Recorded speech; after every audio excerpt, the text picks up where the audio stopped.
We'll take this time now to have you introduce our next speaker, Hannah Pingree.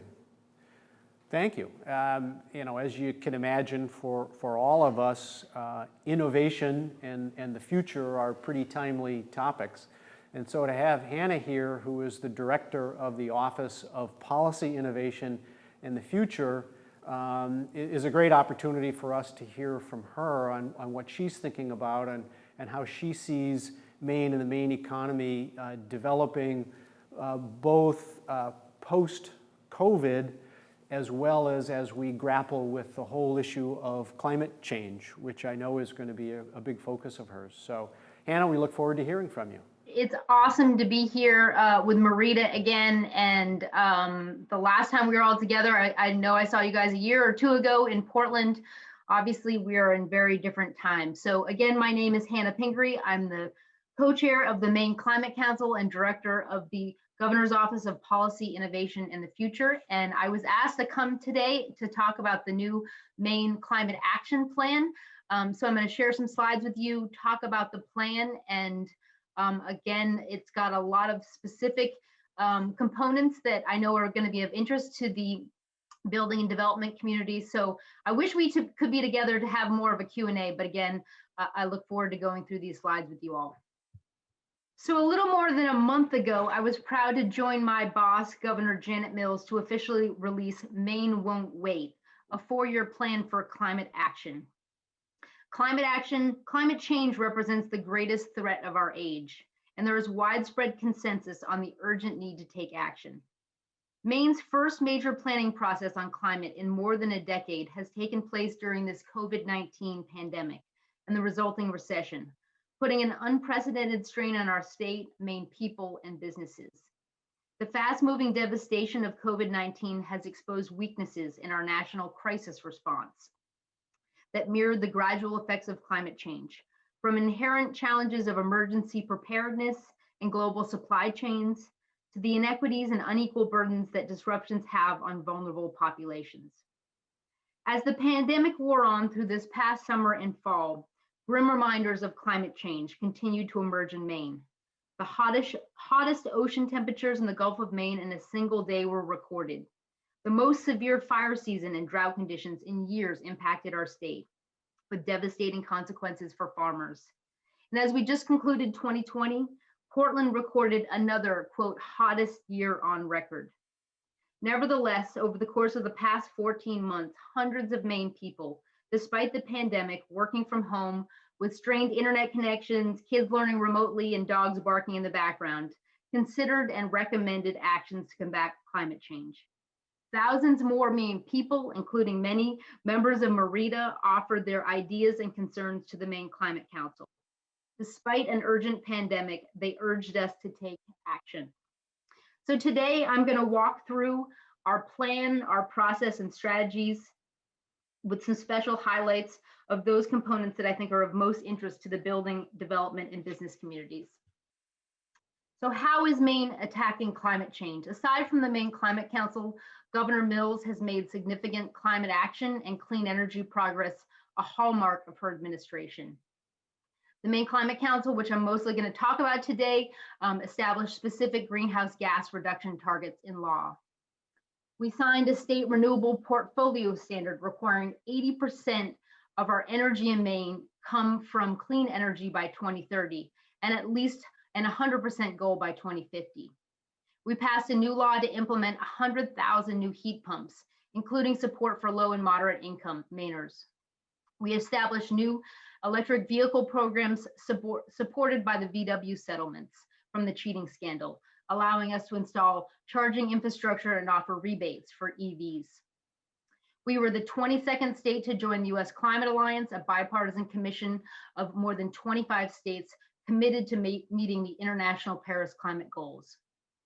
The governor also has made clean energy a significant hallmark, with the specific goal to install the first floating offshore wind turbines in the United States in Maine.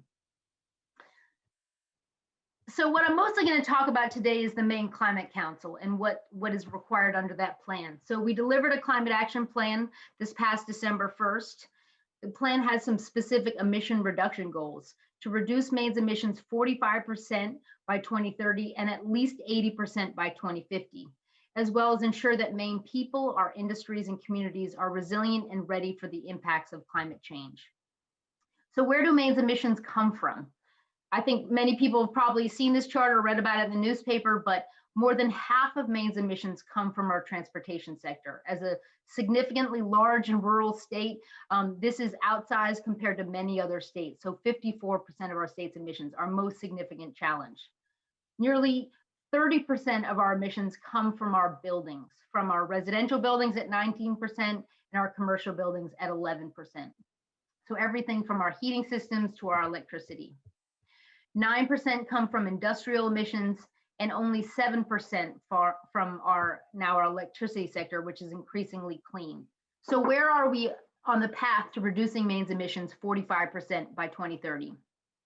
As of the last DEP emission report, just this past year, Maine was 17.5% below our 1990 levels. So still significant progress that needs to be made to get to 45% reductions.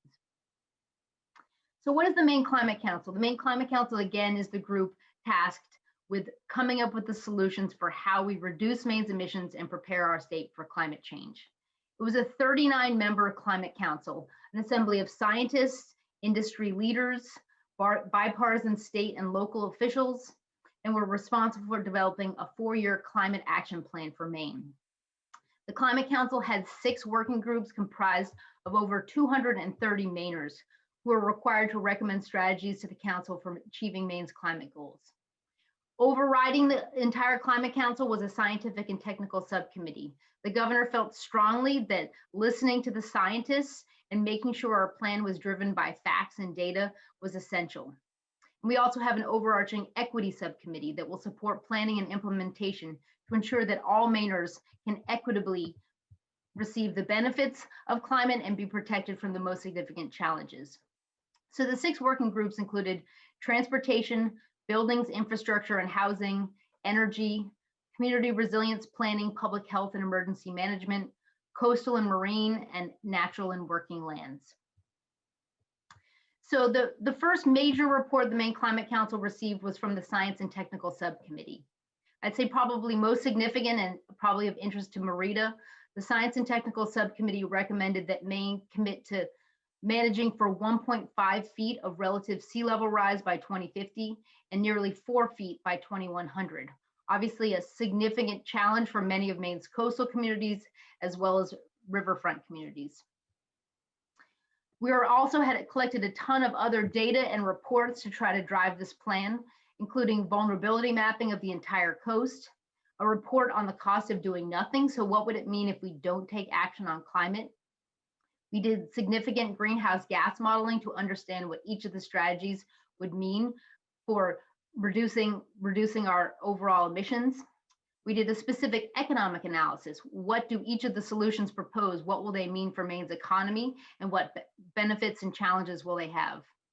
We did an equity assessment as well as a significant report on strengthening Maine's clean energy economy. How can we create good paying jobs while taking action on climate? So the plan has 4 overarching goals. 1, to reduce Maine's greenhouse gas emissions. 2, to make Maine more resilient to the impacts of climate change. 3, to foster economic opportunity and prosperity through climate action. And lastly, to advance equity through Maine's climate response. So the Maine Climate Council and all these working groups and all these people proposed 8 specific climate action strategies. And I'm going to talk about each of them briefly today. And again, I will not be able to do any of them complete justice, but I'll try to talk about some of the ones I know are of more interest to MEREDA, but I would look forward to talking with any of you in more detail about these specific strategies. Specifically, I'll just say that the full Maine Climate Council report is at climate action at climatecouncil.maine.gov. So I highly encourage you to go to our website to read all of these reports and the deep details on the strategies. So first, again, because 54% of our state's emissions are coming from transportation, how do we transition our state and reduce our emissions in transportation is our most significant challenge. So the Climate Council proposed 3 specific strategies around transportation emissions. One, to accelerate Maine's transition to electric vehicles. Two, to increase fuel efficiency for the vehicles currently on the road and transition to alternative fuels. And lastly, to reduce vehicle miles traveled. A technical term, but probably of the most interest to MEREDA. So how do we reduce vehicle miles traveled? We expand our broadband access so more people can work from home, get access to education from home and things like telehealth. We embrace specific and increased public transportation opportunities so people don't have to drive as much in single occupancy cars. And lastly, we consider our land use laws. How can people more often live close to where they need to go to school, where they need to work, where they need to shop? Again, a specific and an overwhelming challenge in a state like Maine with local control, but an important one. Next, modernizing Maine's buildings. Again, probably the area where I think MEREDA has led the way. Many of your members have already made significant progress in this category, but an important one in a state with the oldest housing stock and the most reliant on heating fuels. So there are a number of strategies around modernizing Maine's buildings. The first and probably most significant is to transition to cleaner heating and cooling systems, as well as efficient appliances. The governor has really led with heat pumps, but there are a variety of innovative options to help reduce emissions in our heating and cooling of buildings. Next, to accelerate the efficiency improvements of existing buildings. So obviously we have a lot of old homes in Maine, a lot of older commercial buildings. So how do we weatherize those buildings and make them more efficient? The Climate Council set a specific goal to double the pace of weatherization and increase efficiency programs for schools, for towns, as well as businesses. Next, we need to advance the design and construction of new buildings. Again, an area where many MEREDA members are already leading the way with near passive house buildings in many cases, but the Climate Council set a specific goal to rapidly improve our adoption of building codes with a goal of 2035 having nearly passive house standards, following the lead of many other states around the country. We want to advance the design and promotion of climate-friendly building products. Again, an area where we've seen, especially in the Portland area, some really exciting activity using CLT. We want to be able to eventually use CLT coming from Maine and Maine's wood products industry, as well as things like wood fiber insulation. I was last at MEREDA with Matt O'Malia from GoLab, creating an incredibly exciting manufacturing plant in the town of Madison to create wood fiber insulation, a really modern building product that obviously will make a huge difference when it comes to climate. And lastly, we want to lead by example in publicly funded buildings. The state needs to take the lead, our schools, our public buildings, making sure that they are on the front lines of showing people what's possible, how we can reduce costs to taxpayers in our building sector. Next, really the big thing of reducing our emissions in our energy sector is this transition to clean energy. Huge opportunity for our state to stop exporting nearly $4 billion a year for fossil fuels and invest that money instead in businesses in Maine, whether it's solar developers, wind developers, people producing their own energy in their houses and businesses. We think this transition to clean energy is both, has the opportunity to save people money on their heating bills. It has the opportunity to create thousands of good paying jobs in our state, and obviously make Maine more energy independent. So this transition to clean energy jobs, the governor set a specific goal to double the number of clean energy and efficiency jobs in Maine by 2030. So we currently have about 14,000 jobs. We want to double that to 30,000. We think that has significant positive impacts for the Maine economy. These are good paying jobs.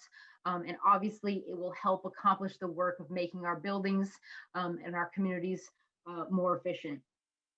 We also want to protect our heritage industries. We know that climate has significant impact on our forest product sector, on our farming sector, as well as fishing. So how do we help those industries innovate? How do we help them grow in a time of increasing climate threats? So the first couple strategies I talked about were about reducing our emissions. The next several strategies are about resilience, sequestering carbon, which is sort of how do we help especially our natural lands, preserve more of the carbon in our forests especially, and then how do we help our communities prepare. So this strategy is about protecting our natural lands and waters. Obviously, Maine is a state where that is incredibly important to us. So we also have an incredibly large forest. Maine has 90% of our state is forested. So preserving those lands to keep them working and sequestering carbon is essential. Building healthy and resilient communities is also important. So addressing the vulnerability of our infrastructure, making sure that our people and our communities are prepared. Most communities in Maine don't have significant planning resources. So the strategy around planning for climate change is also essential. This is a good example of some of the infrastructure that we're most concerned about. We know that Maine has billions of dollars of vulnerable roadways, bridges, sewer and water treatment plants, not sexy things, but things that will require significant climate upgrades in the coming decades to ensure that they are ready for the impacts of rising sea levels, increasing storm events. So preparing communities to make these upgrades is essential and also a way to create good paying jobs. Lastly, how do we help communicate with Maine people about the impacts of climate? Raising the awareness about climate change impacts is essential, as well as the opportunities to make a difference. A strategy is around specifically increasing public education opportunities around climate, as well as helping young people get more engaged in climate-related workforce development. Lastly, one of the strategies is to specifically recognize climate leadership by Maine businesses and organizations. So many members of MEREDA are already leading the way, so holding you up as examples is essential. So that's the quick overview of the new climate action plan. Again, there's a lot more detail. I encourage you to go to climatecouncil.maine.gov to read all about it. I will say that the upcoming legislative session will include a number of bills to start to put this plan into action, a bond package to specifically help with things like weatherization, job creation, as well as increased efficiency efforts. We're seeing now a new federal government that is significantly engaging in climate and climate issues. So we are already seeing action in the new bill that was just passed at the end of the year that will specifically accelerate much of the clean energy opportunities the state is looking to see. So I will just say on behalf of the governor, we really look forward to working with the members of MEREDA on a number of the specifics in here, especially in the development sector, in land use planning and in buildings. This plan is not about just what the state will do. It is about what we will do in partnership with the business community, in partnership with communities. And certainly we look to all of you as we try to make this happen. So thank you so much for having me. I look forward to having lots more discussion about this plan. Maine won't wait. And again, thanks to MEREDA for inviting me here today. Craig, you know what also really resonates with me is the future forecasting that the governor's office is doing for us here in Maine. It's really important to our real estate industry. Oh, absolutely. And you listen to her talk about, you know, the future where not only we have electric cars, maybe traveling less to get to work, alternative means of renewable energy. You know, I did a solar power deal this year. I think we're going to see more of those. I agree. We're in the industry already. Residential construction and design is so future thinking already. It's just nice to see that the government is also working to try to find alignment there.